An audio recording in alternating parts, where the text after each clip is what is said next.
Welcome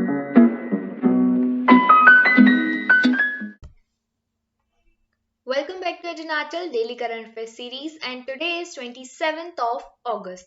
The first question is on your screen. Recently, with which country India has conducted naval exercise in the South China Sea? And the options are Philippines, Malaysia, Thailand, and Indonesia.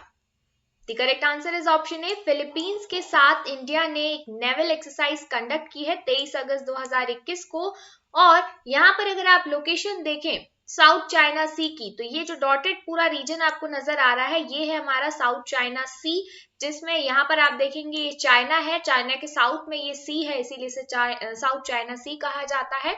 दूसरी चीज कि south China सी का जो eastern part है इसे waste Philippine सी भी कहा जाता है। ये देखिए वेस्ट फिलीपीन सी कहा जाता है क्योंकि फिलीपींस यहाँ पर है और फिलीपींस के वेस्ट में ये पार्ट लोकेटेड है, राइट।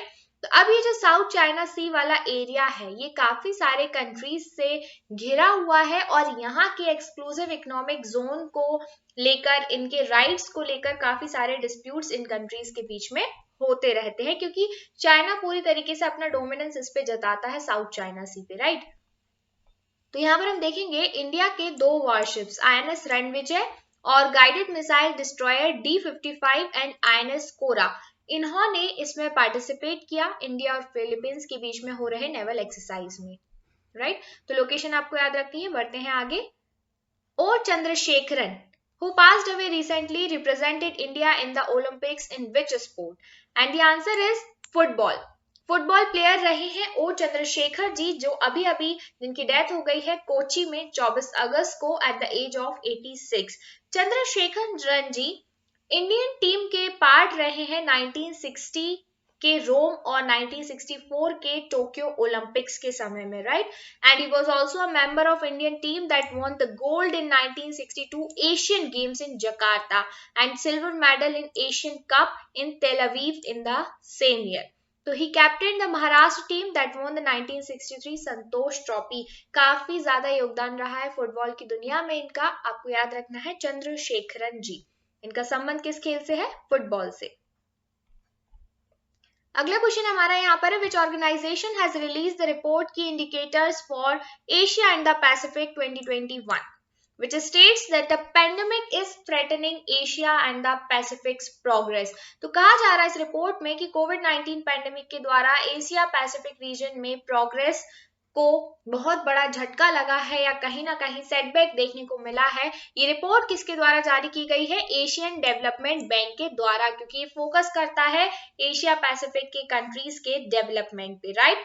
तो यहाँ पर आप देखेंगे कोविड-19 पैंडेमिक ने लगभग 75 मिलियन से 80 मिलियन तक के एस्टिमेट को या हम कहें कि फंड को या लॉस को क्रिएट किया है और एक्सट्रीम पॉवर्टी में धकेल दिया है कुछ डेवलपिंग एशियन कंट्रीज को, राइट। अब कोविड-19 के समय में भी काफी सारे ऐसे कंट्रीज हैं एशिया में जो कि डेवलपिंग मोड में है, राइट। डेवलप्ड नहीं है, डेवलपिंग है, लेकिन इनके जो डेवलपमेंट का स्तर था वो कोविड-19 के पहले फिर भी काफी अच्छा था, काफी अच्छे रूप में ये आगे बढ़ रहे थे।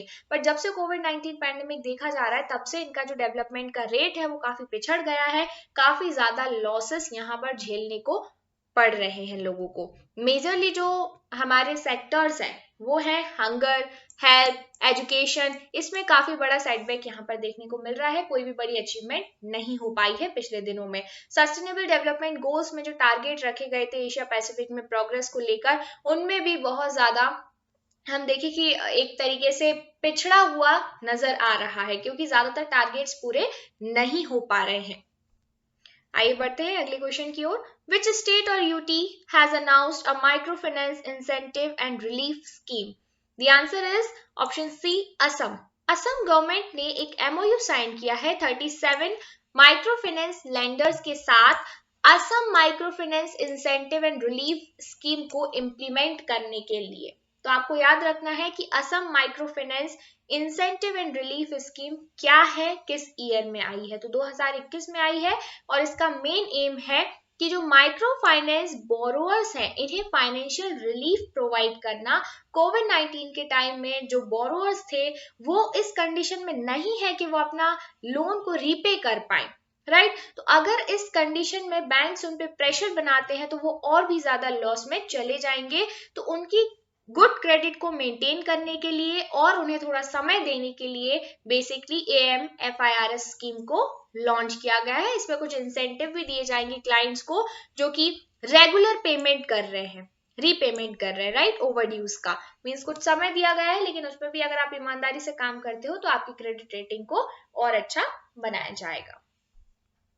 अगला क्वेश्चन है हमारा, which organisation has made a natural gas discovery in a block in Gujarat, and the answer is Vedanta. Vedanta जो कंपनी है उसने गुजरात में एक नया नेचुरल गैस ब्लॉक फाइंड किया है ओपन एक्रिएज लाइसेंसिंग पॉलिसी में, राइट। तो यहाँ पे नोटिफाई किया गया है कि DGH and ministry of petroleum and natural gas ने ये डिस्कवरी को अप्रूव किया है और इसका नाम रखा गया है जया, राइट। तो जया फर्स्ट इस पूरे मिशन का नाम होगा जिसके तहत नेचुरल गैस को निकाला जाएगा, राइट। तो ये गुजरात में है। It was drilled in OALP block in Bharuch district of Gujarat. किस कंपनी के द्वारा? वेदांता। अगला क्वेश्चन है, समृद्ध प्रोग्राम ये किस मिनिस्ट्री के द्वारा लॉन्च किया गया है? तो समृद्ध प्रोग्राम को लॉन्च किया है ministry of electronics and information technology के द्वारा। और यहाँ पर जो हमारे यूनियन मिनिस्टर है इंफॉर्मेशन टेक्नोलॉजी के वो है श्री अश्विनी वैष्णव जी, राइट। ये बेसिकली स्टार्टअप एक्सेलरेटर्स के लिए है ताकि इनोवेशन, डेवलपमेंट और ग्रोथ पर फोकस किया जाए। फुल फॉर्म आप देख सकते हैं, स्टार्टअप एक्सेलरेटर्स ऑफ मीटी for product innovation, development and growth, समृद्ध। अगला question, which ministry has launched a 100 days campaign name Sujalam? Sujalam campaign launch किया है मिनिस्ट्री ऑफ जल शक्ति ने ताकि more and more open defecation free plus villages create किए जाए। और ऑपरेशन सुजलम अगर मिनिस्ट्री ऑफ जल शक्ति ने लॉन्च किया है तो आप याद रखिएगा ये बेसिकली ड्रिंकिंग वाटर से रिलेटेड बिल्कुल भी नहीं है, ये ODF के लिए है। यानी कि इसके तहत काफी सारे सोक पिट्स कंस्ट्रक्ट किए जाएंगे 1 मिलियन के अबाउट, और रेट्रोफिटिंग की जाएगी टॉयलेट्स की, नए हाउस होल्ड्स तक टॉयलेट्स की एक्सेस को पहुंचाया जाएगा। तो ये ODF सस्टेनेबिलिटी पर फोकस कर रहा है सुजलम मिशन। अगला क्वेश्चन है हमारा, इंडिया का पहला green hydrogen electrolyser manufacturing unit किस सिटी में अनवील किया गया है? बेंगलुरु में। US बेस्ड ओहमियम इंटरनेशनल ने स्टार्ट किया है इंडिया का पहला green hydrogen electrolyser manufacturing unit Bengaluru Karnataka में। और इस फैक्ट्री में इंडिया में proton exchange membrane hydrogen electrolysers बनाए जाएंगे। एक्चुअली जो ग्रीन हाइड्रोजन इलेक्ट्रोलाइजर्स हैं वो 3 तरह के होते हैं जिनमें से एक है PEM, protein exchange membrane, right. तो इसमें बेसिकली प्रोटॉन्स का एक्सचेंज देखा जाता है, कैथोड और एनोड का यूज करके इलेक्ट्रोलाइजेशन प्रोसेस की जाती है ग्रीन हाइड्रोजन को जनरेट करने के लिए। अब अगर यहाँ पे ग्रीन हाइड्रोजन लिखा है तो आप समझ लीजिए कि इसमें बायोफ्यूल्स का यूज किया जाएगा, ठीक है, या बायोटिक कंपोनेंट्स का यूज किया जाएगा जिससे खाद वगैरह बनती है। हाइड्रोजन को जनरेट करने के लिए केमिकल्स का यूज नहीं होगा। अगला क्वेश्चन है, इंडिया की क्या रैंक है ग्लोबल मैन्युफैक्चरिंग रिस्क इंडेक्स में? तो India rank second, right, second rank है इंडिया की ग्लोबल मैन्युफैक्चरिंग रिस्क इंडेक्स में, जो कि रिलीज की गई है कुशमैन एंड वेकफील्ड 2021 के द्वारा, राइट। इसमें अगर हम ओवरऑल रैंकिंग की बात करें तो पहले पोजीशन पर है चाइना, दूसरे पर है इंडिया और तीसरे पर है USA। इसके अलावा आप टॉप 12 पढ़ सकते हैं यहाँ पर इस लिस्ट में से, लेकिन बेसिकली 3 आपको याद रखना है, चाइना, इंडिया और USA। यहाँ पर चाइना जो है वो सबसे ज्यादा अट्रैक्टिव मैन्युफैक्चरिंग डेस्टिनेशन माना गया है, 47 कंट्रीज की रैंकिंग थी। और यूरोप, अमेरिका और एशिया पैसिफिक के रीजन्स में बेसिकली रैंकिंग कराई गई है। अगला question, India recently hosted the 11th meeting of BRICS high representatives responsible for national security.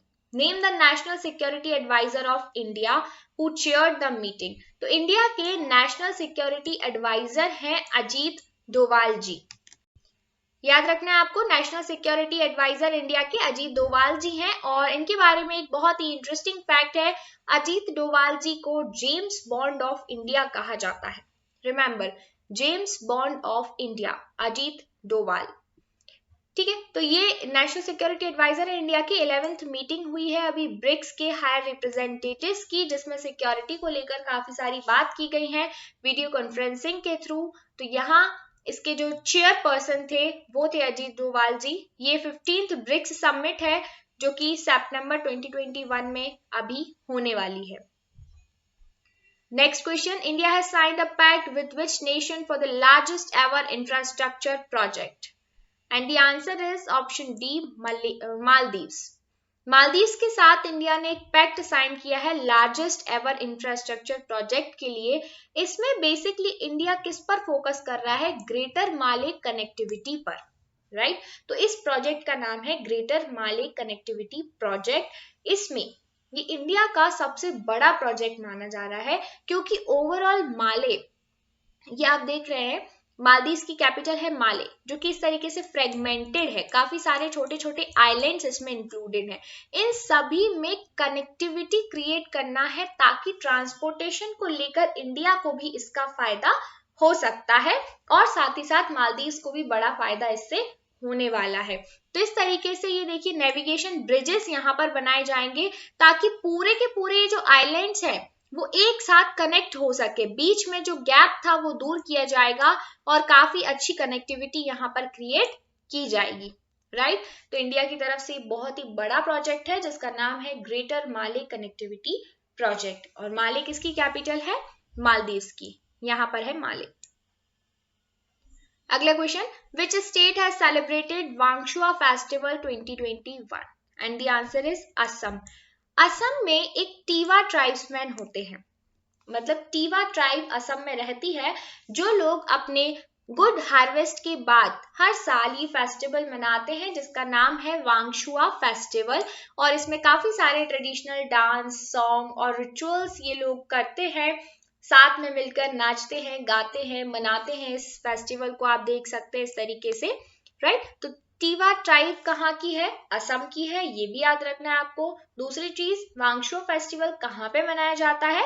Assam में, राइट? तो ये हमने पढ़ा वांगशुआ फेस्टिवल के बारे में। आगे बढ़ेंगे, the prestigious Shri Basava international award ये किस स्टेट गवर्नमेंट के द्वारा दिया जाता है? ये अवार्ड दिया जाता है कर्नाटका गवर्नमेंट के द्वारा। और इस साल श्री वसवलिंगा पट्टादिवारू, इन्हें इस अवार्ड के लिए चुना गया है and he is a senior seer of Bhalki Hiremath, right? तो minister for Kannada and culture V Sunil Kumar ji द्वारा इस अवार्ड को प्रेजेंट किया गया है एट रविंद्र कला क्षेत्र बेंगलुरु में।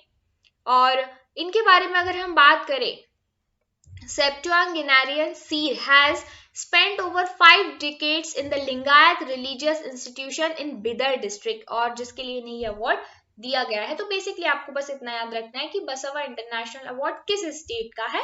कर्नाटका का है, right? So guys, this is all for today. Thank you so much for watching and stay tuned with Edge Natural.